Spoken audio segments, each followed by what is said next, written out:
नमस्कार, मैं हूं आबिद राज। आप देख रहे हैं A2 Next YouTube channel. Siwan के सबसे बड़े डिजिटल प्लेटफॉर्म में आप सभी का बहुत बहुत स्वागत है। आज हम चुनावी हलचल में आए हुए हैं बढ़िया विधानसभा क्षेत्र। यहाँ पे आज हम बात करेंगे बढ़िया के डॉक्टर अशरफ साहब से, जो आरजेडी के यहाँ भावी प्रत्याशी हैं। क्या कुछ उनके मन में चल रहा है, क्या कुछ सोचे, एक डॉक्टर होने के बावजूद वो राजनीति में क्यों आना चाहते हैं, इसके पीछे क्या कुछ कारण है। क्योंकि 2020 के चुनाव का आगाज हो चुका है। सारी पार्टियां अपने अपने स्तर से तैयारियां कर रही हैं, अपने अपने पदाधिकारियों को, अपने अपने कार्यकर्ताओं को ताक दे रही हैं बूथ लेवल पर कार्य करने के लिए, लोगों से जुड़ने के लिए। इसी क्रम में हम इनसे बात करेंगे डॉक्टर अशरफ साहब से। डॉक्टर अशरफ साहब, आपका बहुत बहुत स्वागत है हमारे नेक्स्ट न्यूज़ चैनल। आप सभी को शुक्रिया और बहुत बहुत ही स्वागत मेरी तरफ से भी, जो आप लोगों ने हमको मौका दिया बोलने का। अशरफ साहब, एक बात बताइए कि अब चुनाव का माहौल है और क्या कुछ आपके मिजाज में आया, क्योंकि आप एक डॉक्टर हैं, डॉक्टर होने के बावजूद राजनीतिक में क्यों आना चाहते हैं? बिल्कुल सही बात है, आपका सवाल हमारे लिए बहुत ही अच्छा है। मैं बढ़िया में लगभग आज 13 साल से डॉक्टरी कर रहा हूँ, प्रैक्टिस कर रहा हूँ। डॉक्टरी करना भी एक समाज सेवा का, सोशल वर्क का बहुत ही अहम अंग है, बहुत इम्पोर्टेंट बात है। हम लोग जैसे आप डायरेक्ट समाज में जाते हैं किसी भी पत्रकारिता के लिए, किसी भी समाचार के लिए, ठीक उसी तरह से हम लोग डॉक्टरी जो करते हैं इससे डायरेक्ट पब्लिक की सेवा में रहते हैं, डायरेक्ट पब्लिक के कांटेक्ट में जाते हैं। तो हम आज लगभग 13 साल से पब्लिक का सेवा करते आ रहे हैं। बढ़िया की जनता जो है किन किन समस्याओं से जूझ रही है, कौन कौन सी चीज़ें हैं जो बढ़िया की जनता के सामने एक मुद्दा बन के खड़ी है, इन सारी चीज़ों को मैं लगभग 13 साल से देख रहा हूँ।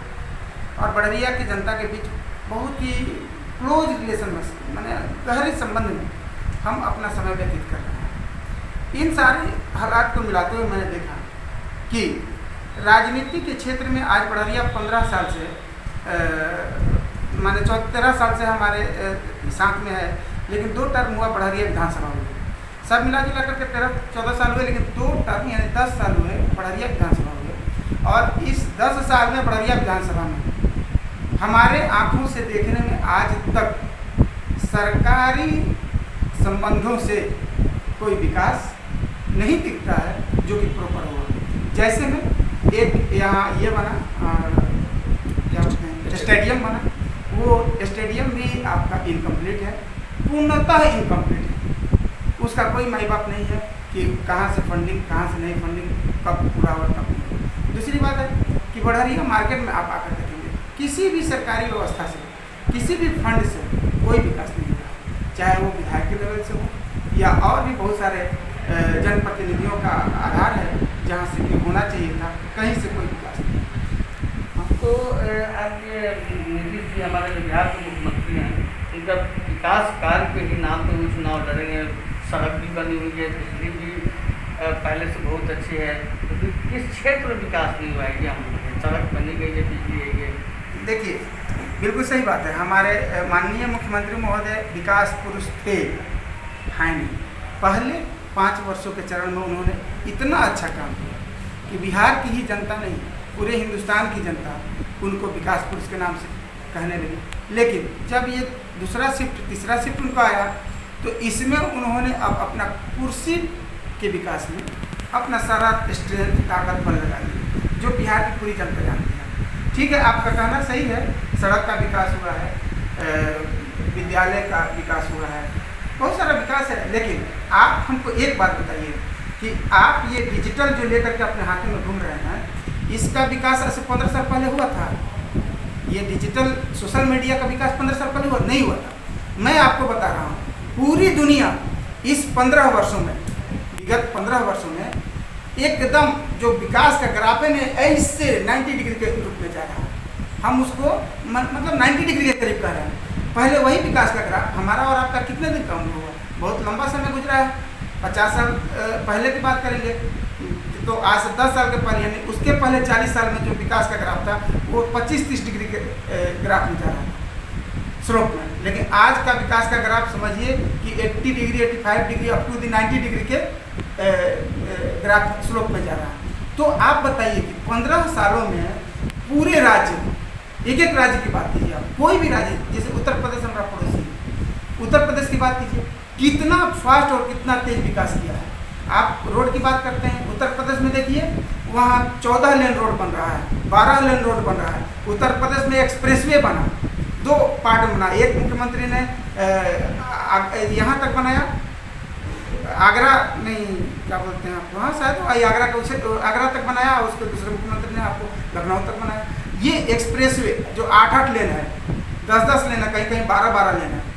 तो ये सब विकास का आप तुलना में अपने बिहार को देखिए ना, क्या रोड बना है, क्या विकास हुआ। आज आप देखिए हर जगह चलिए, कौन सी गली, कौन सा मोड़ और कौन सा बाजार नहीं होगा जहाँ पर जाम की समस्या नहीं है, कौन सा बाजार, कौन सा गली है जहाँ पर ये पानी लगने वाली समस्या नहीं है, कौन सा रोड है जो कंप्लीट है। आप चलिए किसी भी गांव देहात के रोड में, आज बरसात के मौसम में श्योर आपके जूते खोलने पड़ेंगे, आपको पैंट अपना उठाना पड़ेगा, कुछ दूर जाइएगा ढलाई पे, उसके बाद से कुछ दूर आपको पैंट ऊपर उठा के जूता खोल के पानी हिलना पड़ेगा। ये सब कमियाँ हैं। जो भी लॉकडाउन में बाहर से प्रवासी लोग आए हुए हैं, उन लोगों के बीच में क्या कुछ आप लोग अपने पार्टी के माध्यम से संदेश देंगे। नौकरी की जहाँ तक बात है, नौकरी में ना पिछले जो 15 साल का टर्म रहा दूसरी पार्टियों का, उसने भी रोजगार के मामले में कुछ नहीं किया, और ये भी जो 15 साल बीत गया उसमें भी रोजगार का कुछ भी नहीं हो पाया। तो क्या कुछ प्रवासियों के लिए आप लोग क्या कुछ लेके जाएंगे अपने पार्टी के मैनिफेस्टो में, क्या कुछ कहेंगे कि हम आपको रोजगार कैसे देंगे क्या? देखिए, इसका एक मिसाल मैं आपको दूंगा कि पहले आप अपने निगाहों से देखते होंगे कि जब गांव देहात में जाते होंगे तो आपको मिलता होगा एक तला मकान जिसका प्लास्टर नहीं हुआ रहता था, अब बाकी मकान दिखते थे झोपड़ी के, खपड़े। आज आप गाँव में जा कर के देखिए कि मैंने खपड़ैल और झोपड़ी तो खत्म हो चुका है। एक ताला मकान भी 100 को में 10 को मिलेगा, 20 को मिलेगा, मैक्सिमम मकान 2 ताला 3 ताला मिलेगा। हर एक मकान डेंटिंग पेंटिंग अच्छे खूबसूरती से सजा है। ये सारा विकास आप कब से देख रहे हैं? लगभग 10 वर्षों से। तो ये कहाँ से है? ये मुख्यमंत्री महोदय दी, सरकार दी नहीं। हमारे समाज के जितने व्यक्ति हैं उन्होंने बड़ी मशक्कत से प्रवासी होकर के पैसा लाए और वो अपने घर का विकास किया। प्रवासी होकर के पैसा लाए, आपके राज्य को दिया, आपके राज्य में पैसा आया, अंततः आपके राज्य का विकास हुआ। तो आप कंपेयर कीजिए कि इस 10 सालों में क्या होना था। हर एक गांव का दशा बदल गया गांव के लोगों द्वारा प्रवासी बन करके, लेकिन हर एक गांव का दशा बिगड़ गया सरकार के द्वारा। उसका विकास का जो चाल है उसको पछुआ छाप करके। क्या कीजिएगा, ये सच्चाइयाँ हैं। अब जो मजदूर हैं तो मजदूर मान लीजिए कि इसी 10-15 साल में हमारा पॉपुलेशन एक्सप्लोजन हुआ है, बहुत से मजदूर बने हैं। तो आज के सरकार की जिम्मेदारी थी ना, पहले का परिवार जो था यहीं पे अपना गुजर बसर कर लेता था। ये गलत बात है। आपको पता होगा, हमारा और आपका जितना भी उम्र होगा, आपको ये पता होगा कि पिछले 15 साल से प्रवासियों की संख्या बहुत बढ़ी है। उसके पहले प्रवासियों की संख्या कम थी। सभी लोग अपना जो जीविका था, खेती गृहस्थी थी, किसी के घर में नौकरी था, तो छोटा पॉपुलेशन में सब लोग अपना यहीं पे गुजर बसर कर लेता था। लेकिन अब जो पॉपुलेशन बढ़ा है तो इस पॉपुलेशन के बढ़ने के कारण अब हमारा गुजर बसर इस पैसे से, इस खेती से नहीं हो पा रहा है। अब हमको अपने परिवार को चलाने के लिए प्रवासी होना पड़ा। तो हम जो प्रवासी हैं या जो भी किसान मजदूर या जो भी पॉपुलेशन है, इस पॉपुलेशन को तो मजबूरी हो गई, वो बाहर गया प्रवासी बनने के लिए। सरकार को कौन सी मजबूरी थी? सरकार ने क्यों नहीं इस बात पर विचार किया कि हमारे यहाँ पॉपुलेशन बढ़ रहा है तो हम यहाँ पर इंडस्ट्रियलाइजेशन करें, अपने पॉपुलेशन के लिए कुछ सोचें विचारें। तो ये सारी जिम्मेदारियाँ इसी 15 साल में आती हैं। आप अपने आंखों को खोलेंगे, कंपेयर करेंगे पहले के सरकार से, तो ये बात नहीं होगी। सच्चाई यही है कि इस 15 साल में जैसे हर एक व्यक्ति के परिवार का ये जिम्मेवारी हो गया, हर एक परिवार के व्यक्ति का कि वो प्रवासी होकर के अपने परिवार को चलाने के लिए बाहर जाए, पैसा लाए, उसी तरह से यहाँ की सरकार की जिम्मेवारी थी कि 15 सालों में वो इंडस्ट्रियलाइजेशन कराए। 15 साल के पीछे 15 साल में कुछ नहीं हुआ। तो आप ये बताइए कि इस 15 साल में इतने पॉपुलेशन एक्सप्लोजन में, इतना डेवलपमेंट में होना था कि नहीं होना था? बिल्कुल होना था। पार्टी से आपको किस तरह का आश्वासन मिला है? क्या डीडी साहब को टिकट मिलेगा? आप लोग पटना गए होंगे तो तैयारी किस तरह तैयारी चल रही, पार्टी से क्या कुछ आपको आश्वासन? पटना का जहाँ तक सवाल है तो ये हमारा अपना स्पेशल सिवान है। स्पेशल सिवान में हम आपको यही बताएंगे कि यहाँ पर टिकट की बंटवारे की जो बात होगी वो सारी बातें यहाँ के जो भी जनप्रतिनिधि हैं उसके कार्यकलापों पे होगी। यहाँ के कार्यकलापों को दिखाया जाता है। उन कार्यकलापों को देख करके यहाँ के जो लोकल पदाधिकारी हैं, जैसे में यहाँ के लोकल पदाधिकारी में जनाब शहाबुद्दीन साहब हैं, जनाब डॉक्टर मोहम्मद शहाबुद्दीन साहब हैं, मैडम हैं, हिना साहब हैं, और बिहारी चौधरी जो हमारे मंत्री हैं, मंत्री रह चुके हैं, हमारे जो ये जिला अध्यक्ष हैं परमात्मा राम जी हैं, ये जितने लोग हैं ये सभी लोग यहाँ के स्टेट लेवल के पदाधिकारी हैं। बस ये जानिए हमारे लिए यहाँ के जितने पदाधिकारी हैं वो यहाँ के जनप्रतिनिधियों के द्वारा समाज के बीच में जो व्यक्तित्व ले जाया जा रहा है, समाज के लिए जो किया जा रहा है, समाज किस जनप्रतिनिधि को जानती है, मानती है, पहचानती है, समाज किसको चाहती है, इन सारी बातों को लेकर के इन लोगों के द्वारा टिकट दिया जाएगा, न कि स्टेट के द्वारा टिकट दिया जाएगा। हमारा संबंध स्टेट से भी है, हमारा संबंध जिला पदाधिकारियों से है, लेकिन मेरा मत और मेरा दिमाग यही कहता है कि सिवान जिला के सभी विधानसभा के टिकट का बंटवारा हमारे माननीय डॉक्टर मोहम्मद शहाबुद्दीन साहब के द्वारा होगा, माननीय मंत्री जी श्री और बिहारी चौधरी जी के द्वारा होगा, माननीय जिला अध्यक्ष श्री परमात्मा जी के द्वारा होगा। यहाँ के जितने जिला पदाधिकारी हैं वो यहाँ के लोकल जो भी क्षेत्रीय जो जनप्रतिनिधि हैं उन लोगों के कार्यकलापों द्वारा वो लोग टिकट देंगे। हम अपने सभी पदाधिकारियों से, हेना साहब मैडम से जा कर के आज्ञा लिए, है ना, उनसे इजाज़त लिए कि मैडम हमको आप इजाज़त देंगी तो मैं क्षेत्र में काम करूँगा, जनता के पास जाऊँगा, उससे चुनावी दौर की बात करूँगा। उन्होंने इजाज़त दिया और ये कहा कि आप जाइए, जनता से मिलिए, जैसा आपका परफॉर्मेंस होगा वैसा आपके विषय में सोचा जाएगा। एक बात बताइए कि आपको 15 सालों से विधायक साहब उनको आप किस तरह फाइट करेंगे, क्योंकि उनको बहुत मजबूत यहाँ पे मजबूत पोजिशन में रहते हैं, 15 साल से कंटिन्यू वो विधायक हैं। देखिए 15 साल से कंटिन्यू विधायक हैं, उनको मैं कहाँ फाइट दूँगा, हमको कहाँ फाइट देना है, क्योंकि मैंने तो उनको 15 साल से विधायक नहीं रखा है। उन्हें 15 साल से विधायक यहाँ की जनता रखी है, विधानसभा क्षेत्र की जनता रखी है ना, तो हमको कहाँ उनको फाइट देना है। 15 साल से अगर यहाँ की जनता उन्हें पसंद करती है और 15 साल से जनता उनको अपना विधायक बना कर रखी है और 15 साल तक जनता उनको रखेगी।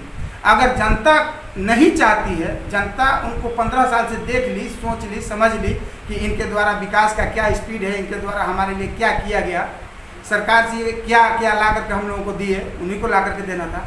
तो इस 15 साल में उनकी सारी क्रियाकलाप से भली भांति हो गई यहाँ की जनता। अब जनता को ही उनको रखना है या नहीं रखना है, जनता को ही उनसे फाइट करवाना है हमको या नहीं करवाना है। फाइट तो जनता करेगी उनसे, हमसे।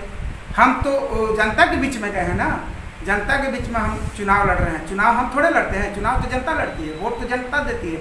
तो उन्हें पस्त करना, हमें आगे लाना, ये जनता का काम है। अगर आपको पार्टी टिकट नहीं देती तो आप फिर क्या करें? अगर हमको पार्टी टिकट नहीं देती है तो मैं आपको बता दूं कि मैं 1990 से जब से होश संभाला हूँ, हम अभी वोट देने के अधिकारी नहीं थे, इसके बावजूद भी हम राजद के लिए कुछ कुछ करते थे, लोगों के साथ घुमा करते थे। कहीं कहीं हमारा घर अमलोरी सरसर है, सिवान सदर विधानसभा क्षेत्र में है, तो वहाँ हम अपने माननीय मंत्री श्री और बिहारी जी के लिए हम लोग घुमा करते थे, उनका नाम लिया करते थे, वोट इस पे जाते थे, बूथ पे जाते थे। जैसे जैसे उम्र बढ़ा हम लोग घर एक एक्टिविटी किए, आज तक मैं वही करते आ रहा हूँ। डॉक्टरी करता हूँ, फिर भी मैं राजनीति में अपने आप को आंतरिक रूप से रखता हूँ, क्योंकि मैं राजद का सपोर्टर हूँ, वोटर हूँ। तो इस तरह से मैं आज तक राजद का ही हूँ, तो मैं राजद के खिलाफ कोई काम नहीं कर सकता हूँ। राजद हमको टिकट देगी तो मैं चुनाव लड़ूंगा, नहीं तो राजद का वोटर और राजद का सपोर्टर बन के रहूँगा। ये मैं हमेशा कहता हूँ, ये हमेशा से मेरे दिल में है और हमेशा के लिए रहेगा। अभी आप सुन रहे थे हमारे बड़िया के डॉक्टर अशरफ साहब से, उन्होंने साफ तौर पे कहा कि अगर राजद हमको टिकट देती है तो चुनाव लड़ेंगे, नहीं तो अन्यथा हम पार्टी के लिए कार्य करेंगे, उनके लिए जी जान लगा देंगे, तन मन धन हर तरह से हम राजद के लिए खड़े रहेंगे।